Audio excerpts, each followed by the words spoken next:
बताया गया defies company की ओर से 2:30 बजे का समय दिया गया है इसको टावर गिराने का। उनका दावा है कि 9 से 12 सेकंड में दोनों टावर बिल्कुल पानी की झरने की तरह नीचे आके गिर जाएंगे।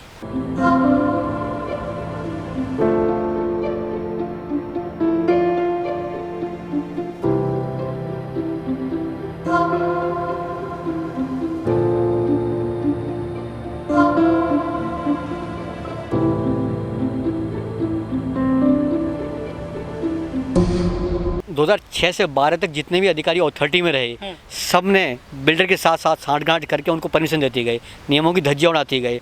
ये नहीं देखे आसपास की नेशनल बिल्डिंग कोड का नियम क्या है, अथॉरिटी की गाइडलाइन क्या है, सबको अनदेखी कर उसको फायदा पहुँचाती गई बिल्डरों के लिए। अभी तक कोई कार्रवाई नहीं की गई है। सिर्फ 4 वो लोग सस्पेंड किए गए हैं जो वर्तमान सेवा में हैं, और वो भी उस टाइम वो बहुत निचले स्तर के अधिकारी थे।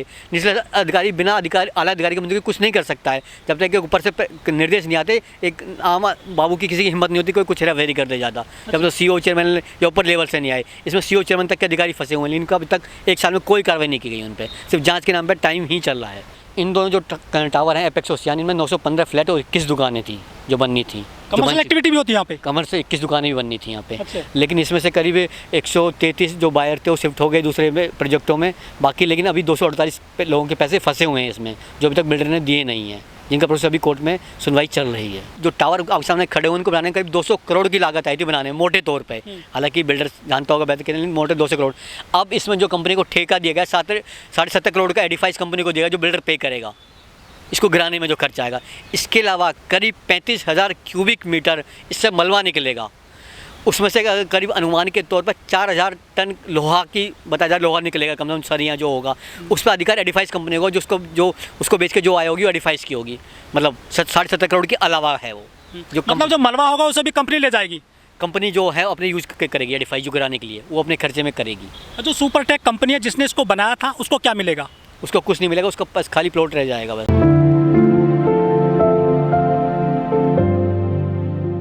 नमस्कार, मैं ओमदेव। आज हमें सेक्टर 93 AK सेक्टर में हम जो खड़े हैं यहाँ ये एक पार्क है और हमारे पीछे जो एक इमारत देख रहे हैं आप ट्विन टावर सुपरटेक एमराल्ड ये टावर हैं, ट्विन टावर हैं दोनों, जिनको गिराने की जो काउंटडाउन है वो शुरू हो चुका है। आने वाली 28 अगस्त को ये दोनों टावर गिरा दिए जाएंगे।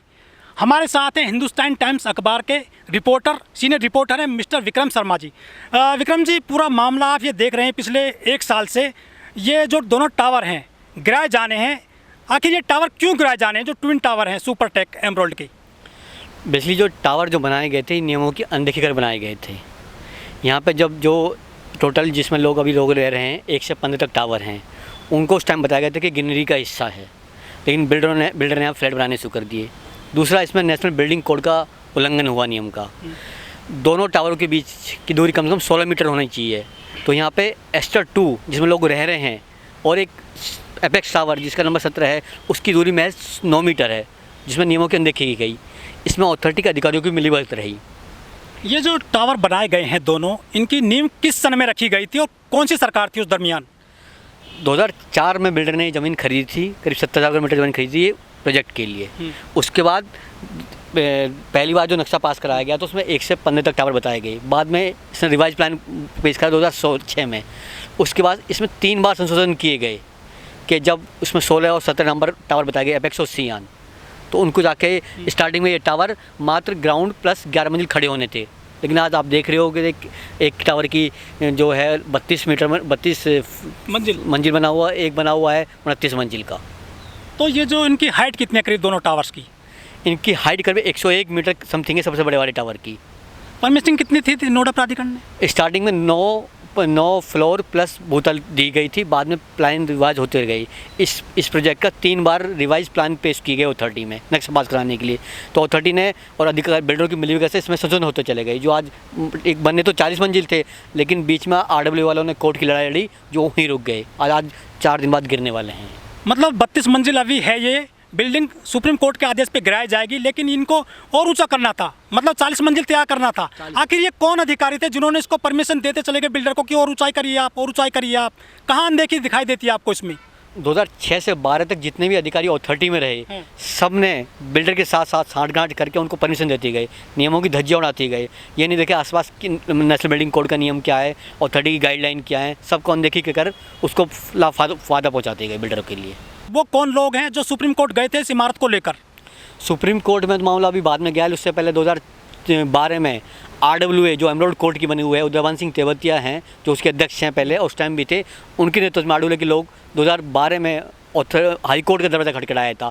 इससे पहले बता दें कि उससे पहले वो 3 साल तक नोडा अथॉरिटी के चक्कर काटते रहे, लेकिन किसी भी अधिकारी ने सुनवाई नहीं करी। यहाँ तक कि उनको रिवाइज प्लान जो होता है, नक्शे का क्या क्या बदलाव किया, उसकी एक कॉपी भी अधिकारियों ने RWA को देना उचित नहीं समझा। उसके बाद उन्होंने हाई कोर्ट के दरवाज़ा खटखटाया। खास बात है कि इसमें 2014 में भी हाई कोर्ट इन दोनों टावरों को गिराने का आदेश दे चुका है, लेकिन उसके बाद बिल्डर पुनर्याचिका में चला गया, जिसमें अभी 31 अगस्त 2021 को फैसला आया। जो दोनों टावर है इसके पास जो सोसाइटी है आवासीय, उनमें जो लोग रहते हैं, जो RWA वहाँ पर है, उनको क्या दिक्कत हो रही थी इन टावर से? उनके जिन्होंने कम से कम 70-80 लाख से लेकर 1.25 करोड़ तक के फ्लैट खरीदे थे, उनका जो सामने को बताया गया था आपको बिल्कुल अच्छा व्यू दिखाई देगा, सड़क दिखाई देगा, आपके लिए ग्रीनिंग होगा, स्विमिंग पूल होगा, वो सब खत्म हो गया। उनके आगे बिल्कुल अंधेरा छा गया। मतलब ना धूप ना छाए, धूप ना सूरज की रोशनी गायब हो गई, अंधेरा छा गया। कुछ भी मतलब जो उनके करोड़ रुपए उन्होंने लगाए थे फ्लैट लेने के लिए, उनका जो सब कुछ खत्म हो गया। जो बिल्डर ने अपने सपने दिखाए थे कि यहाँ स्विमिंग पूल होगा, यहाँ ग्रीनरी होगी, यहाँ साफ को एक्सप्रेस का नज़ारा दिखाई देगा, वो कुछ नहीं देखने को मिला। खास तौर से एस्टर 2, एस्टर 3, एस्टर 1, एस्पायर 1 और एम्पायर 1 के लोगों को सबसे ज़्यादा दिक्कत हो रही है। मतलब जिन्होंने यहाँ पर अपना पैसा लगाया था आसपास की सोसाइटियों में, उनको सुख सुविधा नहीं मिल रही थी इस इमारत की वजह से, ज़्यादा ऊंचाई कर दी गई थी इसकी। बिल्कुल, उसके लिए आज भी लोग परेशान हैं। बायर्स हैं जिन्होंने यहाँ फ्लैट खरीदे थे, अपने घरौंदे जिसने बुक कराए थे, उनका पैसा इसमें फंसा। क्या उनको सेटिस्फेक्शन हुआ है? उनको पैसे वापस लौटाए बिल्डर के द्वारा, वो कहाँ गए अब लोग? अभी तक काफ़ी 915 फ्लैट थे टोटल, उसमें करीब 633 की बुकिंग हो चुकी थी उस टाइम तक, जब तक कोर्ट का आदेश आया था। तो लेकिन उसमें से करीब 248 के पैसे लौटा दिए गए थे, 252 अभी भी लोग घूम रहे हैं। हालांकि उसमें कुछ कोर्ट ने आदेश दिया उनको लौटाने के साथ, उसका प्रोसेस चल रहा है, साथ बिल्डर धीरे धीरे लौटा रहा है। लेकिन वो जो सपने उन्होंने लगाए थे ज़्यादा 15 साल पहले, वो इतने सस्ते में मतलब लगाए थे, उस टाइम को उनको उचित रेट में नोएडा में आश्रय मिलेगा, उनकी सब उम्मीद धूमिल हो गई थी। ये सबसे बड़ा प्राधिकरण बताया जाता है उत्तर प्रदेश का। ये खामी कैसे कर देता है कोई बिल्डर? इतने यहाँ पे सीनियर अधिकारी बैठते हैं, सीधे लखनऊ से सीधी बातचीत होती है। देखो, आप जानते हैं कि ये पहला मामला नहीं जब नोएडा अथॉरिटी पे किसी पे दामन पर दागदार लगा हो। यहाँ इसका इतिहास पुराना रहा है कि जब मतलब इस पर छींटे पड़े हैं, कभी नोएडा की अथॉरिटी की बदनामी हुई है। इससे ज़्यादा चाहे आवास भूखंड योजना हो या एक तत्कालीन चेयरमैन के प्लॉट आवंटन के अपने रिश्तेदारों को प्लॉट आवंटन का हो, होटल आवंटन हो, फार्म हाउस हो, तो ऐसा नहीं है कि पहला मामला है कि जो अथॉरिटी के अधिकारी इसमें फंस गई। उनका दागदार अब यहाँ इतिहास ही रहा कि वो कहीं ना कहीं अपने लाभ पहुँचाने के लिए, अपना बिल्डर को लाभ पहुँचाने के लिए अपने उनके नियमों को अनदेखी कर देते हैं। इस मामले में भी 24 अधिकारियों के खिलाफ FIR दर्ज है, जिसकी 2 स्तर पर जांच चल रही है। एक तो SIT ने करी है और एक अथॉरिटी अपने स्तर से कर रही है। 24 में से करीब 20 अधिकारी इस पर सेवानिवृत्त हो चुके हैं और 4 अधिकारी अभी सेवा में श्रवण किया जा चुका है। इसके अलावा करीब 6 हैं जो बिल्डर के डायरेक्टर हैं, एक कंपनी है, वो हैं। लेकिन खास बात है कि हाई सुप्रीम कोर्ट के आदेश को करीब 4 दिन बाद ही 31 को आदेश था, 1 साल हो जाएगा, लेकिन अभी तक किसी भी अधिकारी पर कार्रवाई नहीं हुई, रिटायर्ड वालों पर खास तौर से, जिन्होंने उस टाइम अनदेखी की थी। ये जो पूरी इमारत है 102 मीटर 101 मीटर इसकी हाइट बताई गई है, इसको गिराया जाएगा, बारूद लगा दिया गया है। कुछ ऐसा रास्ता नहीं था बीच का कि इसकी हाइट कम कर दी जाए और जो नुकसान होगा आम जनता का, बायर्स का, प्राधिकरण का, जो ये इमारत धराशायी हो जाएगी, उसका कोई बचा जा सके, नुकसान ना हो। कुछ जो एक्स्ट्रा बिल्डिंग है, इमारतें हैं, उनको हटा दिया जाए, बाकी छोड़ दी जाए, ऐसा कोई रास्ता नहीं था बीच में। हाल ही में अभी कुछ महीने पहले जनहित याचिका भी दायर की थी सुप्रीम कोर्ट में। सुप्रीम कोर्ट ने उसको फटकार लगाते याचिका निरस्त कर दी। उनका कहना है कि अगर हमने ऐसा कर दिया तो एक आने वाले समय में ये ऐसी इमारतें और खड़ी हो सकती हैं। इनके गिरने से एक बड़ा दूर तक संदेश जाएगा कि ऐसी इमारतें बनाने कोई हिम्मत आगे बिल्डर नहीं करेगा। मतलब इनका गिराना जरूरी है। मतलब एक लकीर खींची जा रही है बड़ी। बिल्कुल, ताकि आगे से ऐसी बिल्डिंग ना खड़ी हो, जिसमें लोगों का पैसा ना डूबे, आसपास जो लोग रह रहे हैं उनको दिक्कत ना हो। एक बड़ा संदेश देने का कहने का है कि कोर्ट करने का है कि बड़ा संदेश कि जाएगा इसके जरिए, इसलिए इसको गिराना जाना जरूरी है। इसको बेसिकली जो सुपरटेक बिल्डर है, इसको गिराने का जिम्मा एक मुंबई के एडिफाइस कंपनी है, उसको दिया हुआ है। उसके साथ एक jet demolition company south Africa की है, वो उसके इसमें सहयोगी पार्टनर के रूप में काम कर रही है। जो क्या नाम है, एडिफाइस ने तो एक कोची में गिराया था, करीब 17 मंजिला टावर गिराया था, लेकिन जो जेट डिमोलिशन है वो साउथ अफ्रीका में 108 मीटर ऊंचाई तक की बिल्डिंग गिरा चुकी है जोहान्सबर्ग में। तो वो इसके सहयोगी के रूप में काम कर रही है। इसमें आपने देखा 13 अगस्त से विस्फोटक लगना चालू हुआ था, करीब इसमें 3700 किलो विस्फोटक लगाया गया। आज इसमें वायरिंग काम चल रहा है, शायद वायरिंग काम आज तक पूरा हो जाएगा, कल फाइनल जांच होगी, उसके बाद 28 तो का गिराए जाएंगे इसमें। पहले कभी इतनी ऊंची बिल्डिंग गिरी है हमारे देश में? हमारे देश में इससे पहले ऊंची कभी बिल्डिंग गिरी नहीं है, अभी तक 17 मंजिला रही है जो कोची में गिराई गई थी, कोची तमिलनाडु में। देश में पहली बार इतनी ऊंची टावर की गिराने की तैयारी चल रही है। विक्रम साहब ये बताइए, ये जो पूरा एक्सप्लोसिव लगाया जा रहा है, पुलिस प्रशासन के लग रहे हैं लोग, कंपनी लग रही है प्राइवेट, इस पर जो खर्चा आएगा वो कितना आएगा और उसको वहन कौन करेगा? नहीं, वो तो ये ज़मीन है वो तो प्लॉट बिल्डर की ही रहेगी। अब देखना है कि उसमें वो क्या बनाएगा, उसकी क्या सोच चल रही है। ज़मीन तो बिल्डर की ही रहेगी क्योंकि उसने खरीद चुका है पहले ही वो, लेकिन ये टावर अब दिखाई नहीं देंगे आपको चंद दिनों बाद। आज इसमें जो फ्लोर वाइज वायरिंग का काम चल रहा है, जो आज पूरा हो जाएगा, तैयारी सब traffic police authority civil police सब लगातार अधिकारी यहाँ ले रखे हैं। 28 तारीख को जो गिराया जाएगा उसे सुबह से ही आसपास की सभी सड़कों पर ट्रैफिक बंद कर दिया जाएगा, लोगों की आवाजाही बंद कर दी जाएगी। इससे पहले सुबह 7 बजे जो उनसे सटी हुई अमरोड कोर्ट सोसाइटी और ATS विलेज दोनों कैंपसों को पूरी तरह खाली कर दिया जाएगा। एक लोग एक जानवर कोई नहीं रहेगा, सब अपने फ्लैट छोड़ के चले जाएंगे सुबह 7 बजे ही।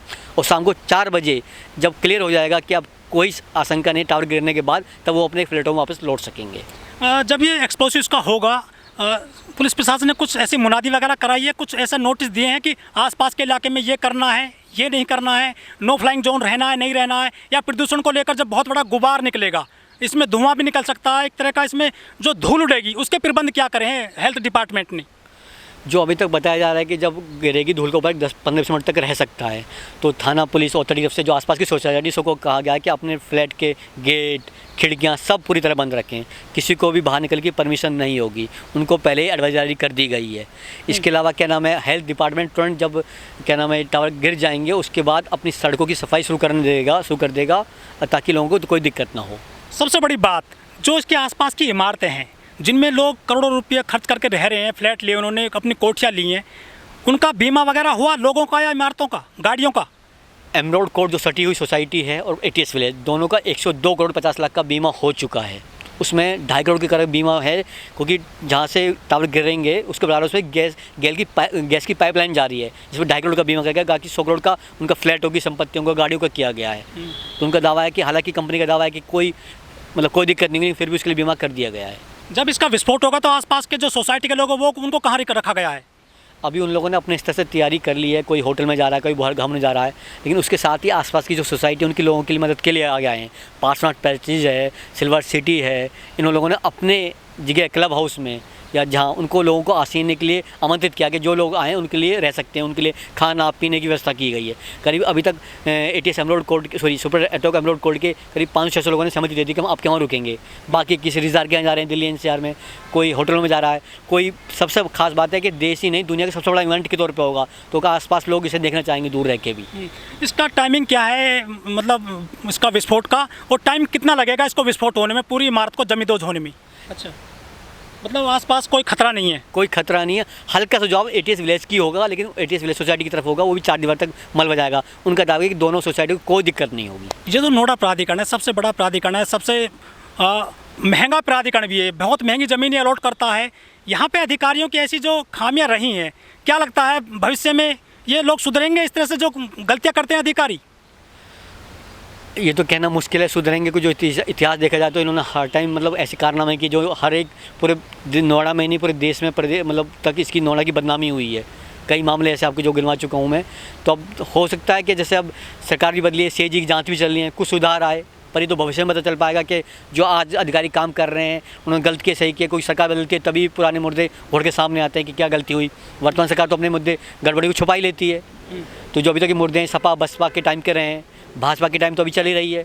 कल को अगर सत्ता हटेगी तो पता चलेगा इनके काल करने में क्या हुए हैं। तो मतलब सरकारों ने काफ़ी इसमें अनदेखी करी है। बिल्कुल, कोई भी जो बोर्ड मीटिंग तक में प्रस्ताव जाते हैं इसके, उनको भी उसमें भी प्रदेश लेवल तक के अधिकारी आते हैं बोर्ड मीटिंग में, उनमें प्रस्ताव जाते हैं। टीम टावर के भी प्रस्ताव 1-2 बार गए, उनको भी नियमन की अनदेखी की गई। सरकार किसकी थी तब ये जो शुरुआत हुई थी यहाँ पर उत्तर प्रदेश में? जब तक इनकी सरकार सपा और बसपा की सरकार रही तब जिसको ज़मीन अलॉट होने से लेके और नक्शे में बदलाव तक 2012 में इसका लास्ट नक्शा बदलाव किया गया था और 2006 में पहला हुआ। 3 बार इसके नक्शे बदलाव किए गए। नक्शा बदलाव के कारण इनकी हाइट बढ़ती गई इमारतों की। ज़्यादा दोषी किसको मानते हैं, बसपा को या सपा को? दोनों ही हैं, क्योंकि बसपा के टाइम में ज़मीन अलॉट हुई, सपा के टाइम में बदलाव होते चले गए। मतलब सपा के टाइम में इसकी हाइट बढ़ाते चले गए? दोनों के टाइम में, बसपा के में बढ़ी और सपा के में बढ़ी है। दोनों के उसमें उनका रहा नक्शे में बदलाव का।